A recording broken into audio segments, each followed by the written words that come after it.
Kasalukuyan na namin inaalam kung nasan ang kota ng mga rebeldeng Atubaw.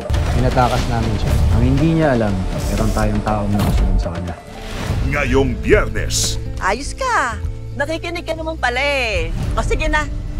You're hired. Maraming salamat Ma'am Chona. Kailangan na balansehin mo ang lahat ng ginagawa mo. May kailangan lang naman akong gawin na mas importante. Anak, hindi lang ito tungkol sa pahinga at trabaho. Minsan, kailangan mo rin piliin kung sino ang kakalabanin mo. Dama na yung mga tao. Lulusob na tayo. Lolong, kailangan ka namin. Sigurado kang sasama ka. Isa lang ulahin namin, pero wala akong ibang ginusto kundi patigil ang kasamaan nila. Pagdating natin doon, wala kung ano pakay natin.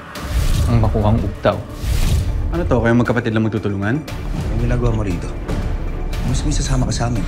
Long, nakakalimutan mo ata, hindi lang ikaw ang bayani ng tulaan.